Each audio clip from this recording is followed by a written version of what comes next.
नमस्कार दोस्तों, आप सुन रहे हैं रेडियो न्यूज़। देश और दुनिया की ताज़ा तरीन खबरें तेज़ रफ्तार में बिना रुके। आज की बड़ी हलचल।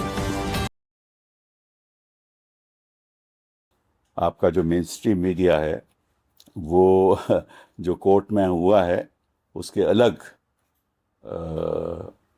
खबरें चला रहे हैं। ऐसी खबर के हमारी जो याचिका है वो डिसमिस हो गई। ये अपने आप में गलत है।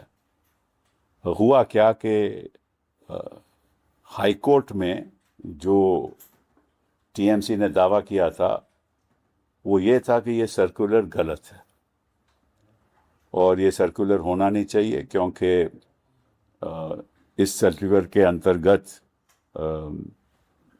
ये कहा गया है कि कमीशन को ये जानकारी है कि, और कई जगह से जानकारी मिली है कि वहाँ इलेक्शन के दौरान कुछ प्रॉब्लम्स होने वाली हैं हर बूथ में। तो इस वजह से इलेक्शन कमीशन ने ये तय किया है कि हर बूथ पे एक सेंट्रल गवर्नमेंट का नॉमिनी होगा, सेंट्रल गवर्नमेंट ऑफिसर की नियुक्ति की जाएगी।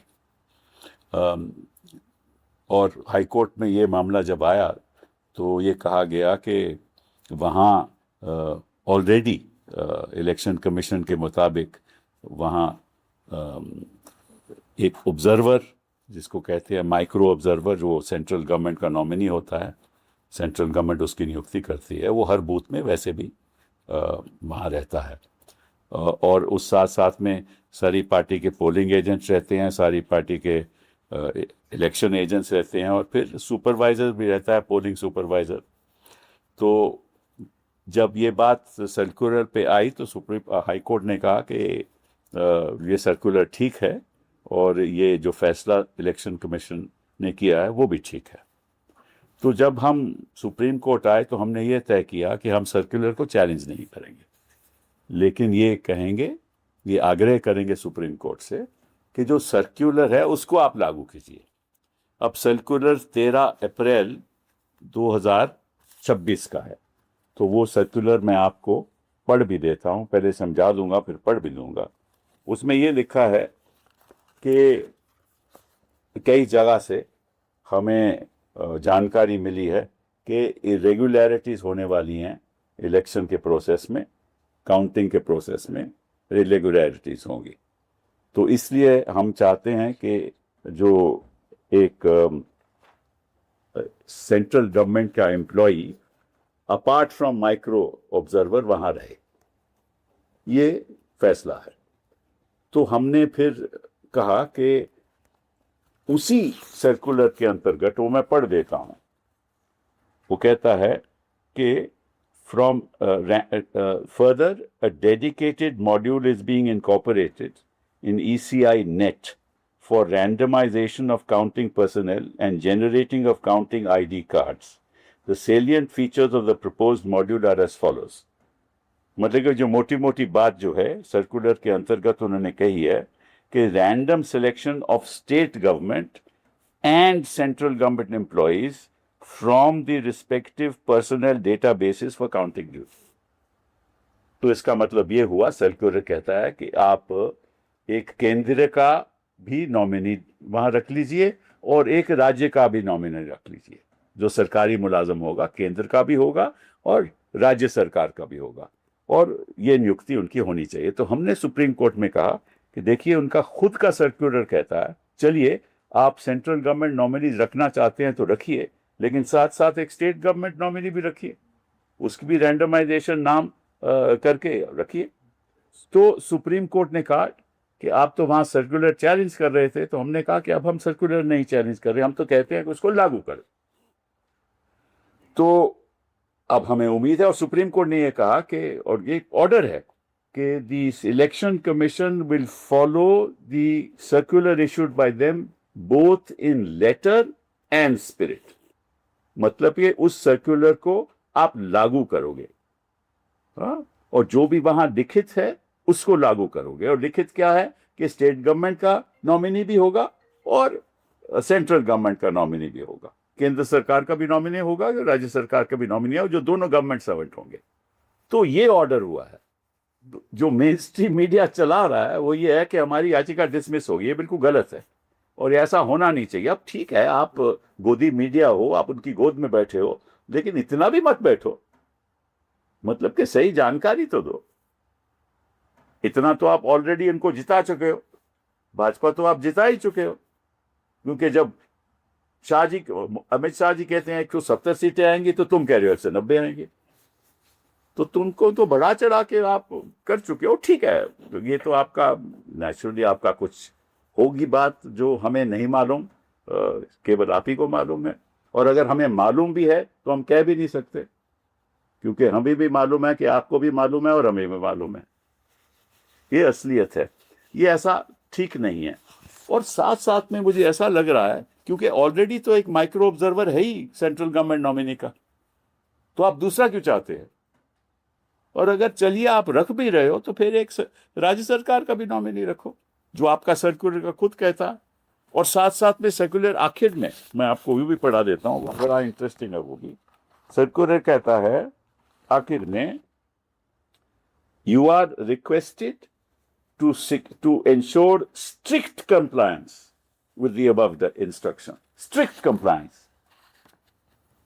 That is के इसका आप पूरी तरह से इसका पालन करो, स्ट्रिक्टली पालन करो। ये सर्कुलर में खुद रखा हुआ है, तो फिर राज्य सरकार का नॉमिनी गवर्नमेंट समिट होना चाहिए। अब ऐसा लग रहा है कि भाजपा का ध्यान किसी और प्रदेशों में है नहीं जहां इलेक्शन हुआ है, न तमिलनाडु में, न केरल में, और कहीं और भी नहीं। तो असम में तो हम देख ही रहे हैं क्या हुआ। अगर ऐसा मतलब कि बंगाल, पश्चिम बंगाल हिंदुस्तान का, हिंदुस्तान ही में है ना, कहीं और तो नहीं है ना। वैसा लग रहा है कि वहां एक सीज हो रही है, सेंट्रल गवर्नमेंट के पर्सनल की सीज हो रही है। इतना तो मैंने हिंदुस्तान के इतिहास में कभी नहीं देखा। हम कई चुनाव लड़ भी चुके हैं, देख भी चुके हैं। इस तरह से जितने लोग सीएपीएफ के वहां तैनात हैं, वो मणिपुर में नहीं है, जम्मू कश्मीर में नहीं है, लेकिन वहां हैं क्योंकि आपको युद्ध चल रहा है, भारी युद्ध कोई चल रहा है, कोई आक्रमण कर रहा है, क्या आपको उनके इतने सीएपीएफ पर्सनल आपको रखने की जरूरत है? इलेक्शन ही है ना भैया, चुनाव ही है ना। तो आप कहते हो कि अगर चुनाव में कुछ गड़बड़ी होती है तो आप इलेक्शन पिटीशन फाइल कर, तो कहते हो ना, कोर्ट भी कहते हैं कि 45 दिनों में आपको राहत मिलती है, 45 दिनों में आप इलेक्शन पिटीशन डाल सकते हो। अगर गलत काम हो रहा हो तो दोनों को लागू है। वो भी इलेक्शन पिटीशन डाल सकते हैं और ये भी इलेक्शन पिटीशन डाल सकते हैं। फिर इतने लोगों, इतनी सीएपीएफ के तैनात होने की जरूरत क्या है? अब सिक्योरिटी तो उनके हाथ में है ना, सिक्योरिटी तो पश्चिम बंगाल की सरकार के हाथ नहीं है। अब तो ईसीआई सब कर रहा है। तो अगर ईसीआई सब कर रहा है, सीएपीएफ भी वहां है, सिक्योरिटी उनके हाथ है, फिर डर किस बात का?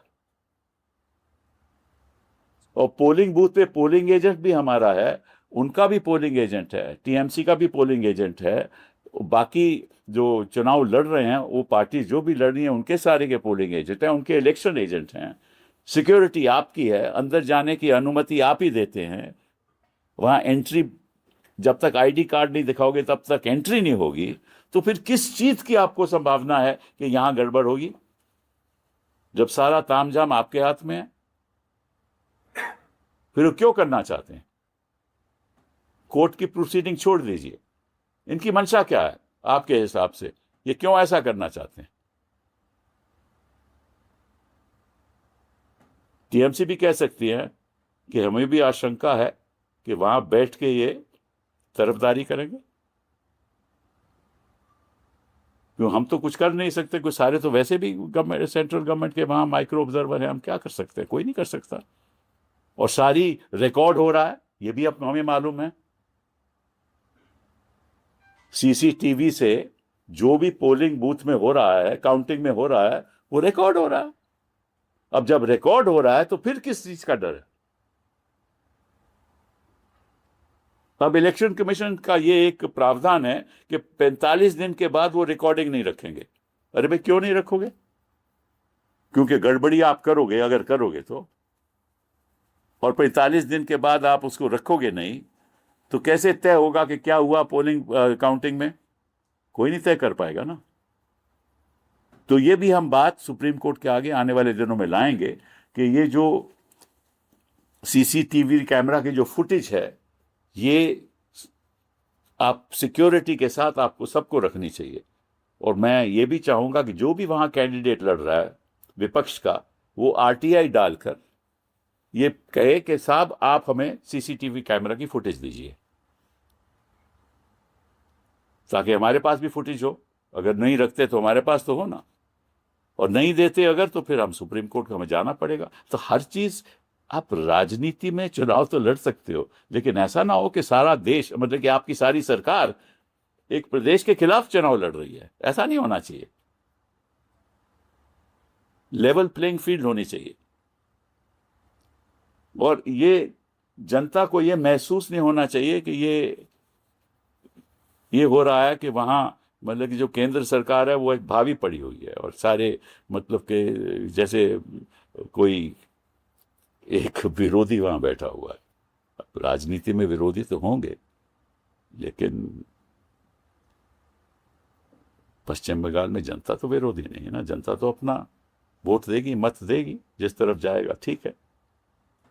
तो ये एक बड़ी दुख की बात है कि मीडिया ऐसे काम करता है जो असलियत से दूर हो, और केंद्र सरकार इस तरह से अपना प्रभाव बनाना चाहती है काउंटिंग एरिया में भी, और ये संवैधानिक नहीं है। लेकिन ये तो एक पॉलिटिकल लड़ाई है, और पॉलिटिकली फिर सामना करना होगा। I normally do not go for a press conference when I've appeared in a case. That's not the tradition. But in this particular case, I had to do so because the fate of the outcome of the poll in West Bengal depends on what happens in the counting rooms. They got to know about it only on the 29th of April. And on the 29th of April, they moved the High Court. And in the High Court, they contended that this circular, in the absence of the TMC not knowing about it, should not have been issued, and therefore should be struck down, which was not accepted by the High Court.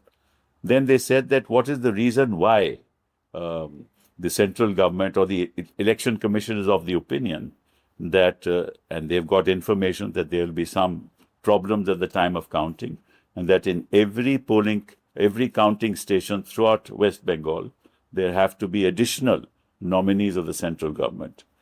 As you know, that in the counting room, there are the nominees of the counting agents of each political party present there.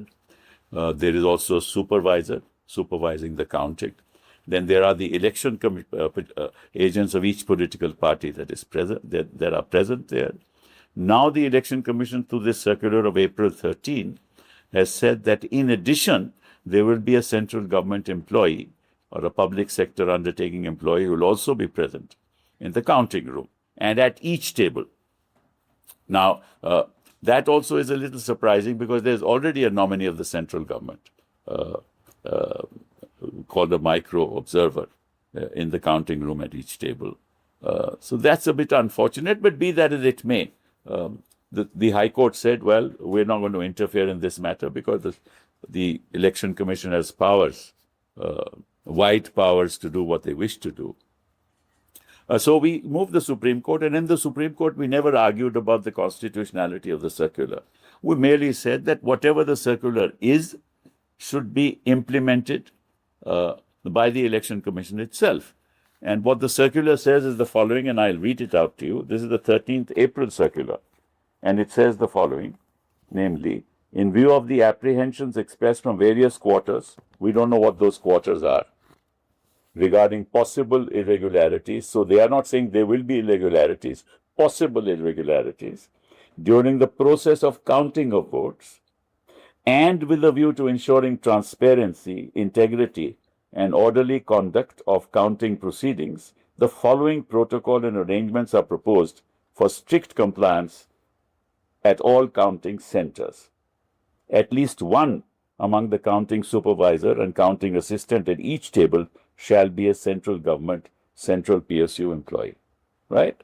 And thereafter, in paragraph 9, to the end of the paragraph, they say, further, this is the conclusion of the circular, a dedicated module is being incorporated in ECI Net for randomization of counting personnel and generation of counting ID cards.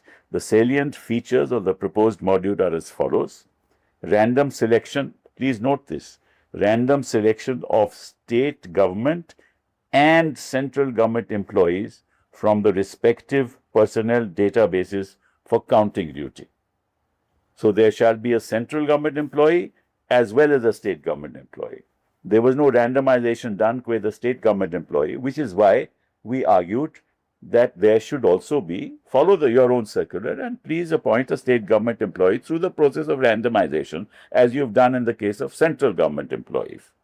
And then the circular at the end says, you are requested to ensure strict compliance with the above instruction, which means you have to appoint a state government employee as well as a central government employee through a process of randomization. So we said that please implement the circular. We did not challenge the circular in Supreme Court, or we didn't challenge the High Court order on that issue, which upheld the circular. So the Supreme Court ultimately passed an order that let this circular of April 13 be followed in both letter and spirit.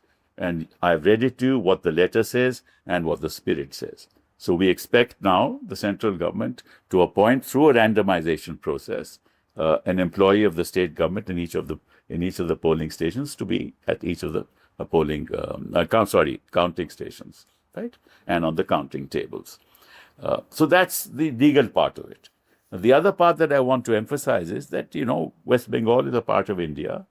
And people of India should not get the feeling that a state is being targeted, or a political party which is in power is being targeted by a political party at the center, which controls, the government at the center. And that's very unfortunate because the number of CAPF personnel that are present there, right, are far in excess of any personnel that have been present in Manipur and in Jammu and Kashmir, which is unfortunate because there's no war going on. This is an election, and in that election, people will participate.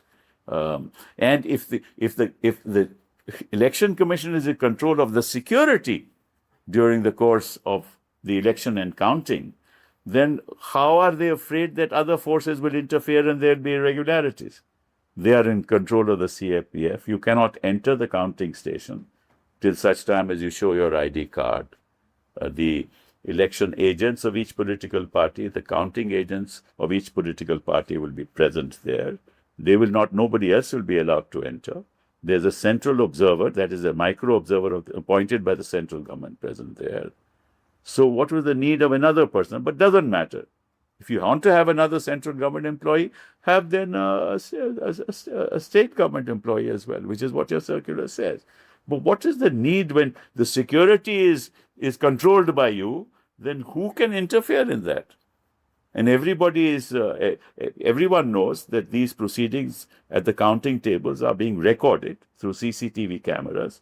That recording is also with the Election Commission, and that recording, according to them, will be available for 45 days, right? So then where is the fear that there will be irregularities, unless you want to commit an irregularity? You can't have a fear on irregularity. Maybe the TMC and other political parties feel that there will be irregularity at the instance of a political party in power. And it is only to ensure that there is a level playing field that the state government nominees should be there at each counting table. And that's absolutely necessary. And it's not fair the way the Election Commission is targeting only the state of West Bengal, as if elections are happening only there, while elections have happened in Kerala and Tamil Nadu and in Assam and Puducherry. But this is most unfortunate. It gives the wrong signal to the people of India, and especially to people in West Bengal. And I do believe that this is a procedure which is unheard of. It's never been done before. And I think at some stage we must persuade the Supreme Court to look at the powers of the Election Commission, even in the context of the fact that under Article 324, they have almost absolute powers in the course when an election takes place. Thank you very much. Sir एक सवाल ये है कि BJP ने press conference करी आपकी press conference से पहले और ये कहा कि अनर्गल मुद्दों पर सुप्रीम कोर्ट जाने से पता चलता है कि कितनी छटपटाहट है। और इंडिया गठबंधन से सवाल करते हुए सुधांशु त्रिवेदी बीजेपी के सांसद ने प्रेस कॉन्फ्रेंस करी, कहा कि इंडिया गठबंधन से सवाल है कि हिंसा मुक्त मतदान होने पर अगर किसी को समस्या उत्पन्न हो रही है, उससे साफ है कि आतंक के ऊपर सत्ता बनाने का जो प्रयास था वो विफल हो गया। नहीं, देखिए, पहली बात तो यह है कि हिंसा मुक्त चुनाव तो होने चाहिए, ठीक है, और प्रभाव मुक्त भी होने चाहिए, ठीक है ना। तो जो इलेक्शन कमीशन है वो इंचार्ज है सिक्योरिटी की, तो हिंसा कैसे हो सकती है? CAPF तो उन्हीं के हैं, काउंटिंग स्टेशन उन्हीं के पास हैं, सेंट्रल गवर्नमेंट के नॉमिनी माइक्रो ऑब्जर्वर उनके लगे हुए हैं, एक और सेंट्रल गवर्नमेंट। तो इनको कहाँ से जानकारी मिली कि हर बूथ में, हर काउंटिंग बूथ में, हर काउंटिंग जगह पे इरेगुलरिटी होगी? मतलब कि बंगाल में कोई ऐसा काउंटिंग की जगह नहीं है जहाँ रेगुलरिटी नहीं होगी। इनको कहाँ से ये जानकारी मिली, बताएं? भाजपा को है ना जानकारी, तो भाजपा ही बता दे। इन्होंने चिट्ठी लिखी होगी इलेक्शन कमीशन को कि हमें ये जानकारी है तो आप ये कीजिए, और आपको मालूम है इलेक्शन कमीशन क्या करता है इन मामलों में, ठीक है ना। जो वो कहेंगे वो करेंगे, क्योंकि इलेक्शन कमीशन और भाजपा में कोई अंतर थोड़ी ना है, वही तो इलेक्शन करवाते हैं, और जिस तरह से करवाना चाहते हैं वैसे ही करवाते हैं। और गणेश कुमार जी तो मतलब कि बड़े एक एफिशिएंट चीफ इलेक्शन कमिश्नर। ऐसे तो मैंने एक ज्योति जी हुए थे, वो भी बड़े एफिशिएंट थे, ये उनसे भी ज्यादा एफिशिएंट। तो सर आज जो ऑर्डर है सुप्रीम कोर्ट का, उसके बाद इलेक्शन कमीशन फ्री है एडिशनल सेंट्रल फोर्स में, सेंट्रल जो वो तो जो सर्कुलर कह रहा है उसको लागू करें, हमें तो कोई इसमें प्रॉब्लम नहीं है। सर आपको क्या लगता है, क्या स्टेट गवर्नमेंट के एम्प्लॉइज को वो लोग एम्प्लॉय करेंगे? लगने की क्या बात है? सुप्रीम कोर्ट ने कहा है follow it in letter and spirit, इसमें मेरे लगने की क्या बात है? मुझे क्या लगना? If it's not implemented, could it be considered as unconstitutional? No. If it's not implemented, it is contempt. Right? So this in the last paragraph, the circular says random selection of. Random selection central government employee की होती है, state government की भी होगी from the database. So what about the process of the random selection of? Random is random, na? Random is not choreographed by Ganesh Kumar. Yes. Sir, one question here, sir.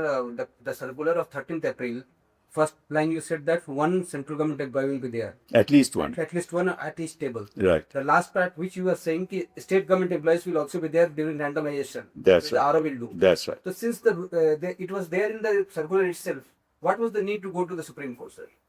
Because they had not nominated. Their decision was not to nominate any state government employee through random selection. They had done so. They done so in the case of central government employees or PSUs, employees of PSUs, but not in the state case. The case of that's why I clarified. I didn't want to attack the circular. I only said that please now implement it. That's all. And if they still don't implement it, then the irregularities, obviously, the needle of suspicion will be there at their doorstep. True letter in spirit, sir. The order has said that it should be implemented in true letter in spirit. That's correct. So are you? That means you are assuming that they will take state governments also employees now. Assuming that's the Supreme Court says. I'm not assuming anything. When it says in letter and spirit, then the Supreme Court is saying that I can't assume these things.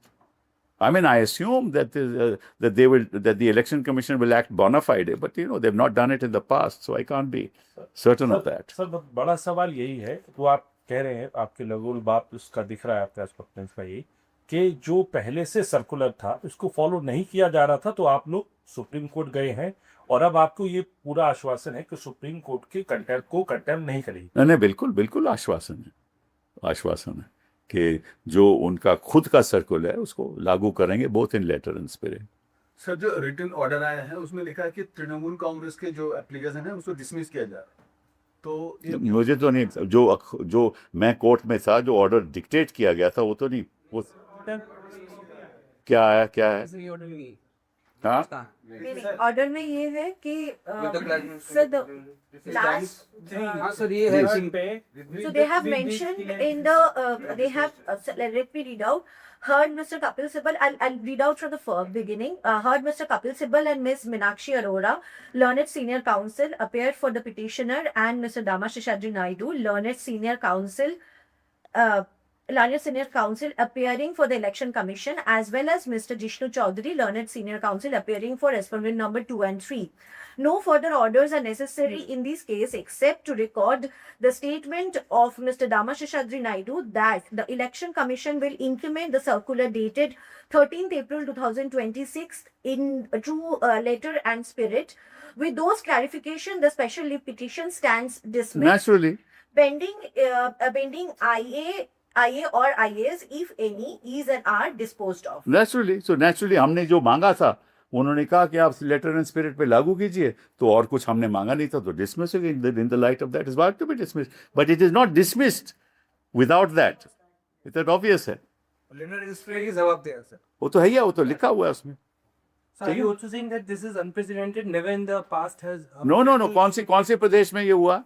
कहीं नहीं हुआ, क्योंकि जो इनका जो मोहब्बत है ना दीदी से, वो बहुत ज्यादा है।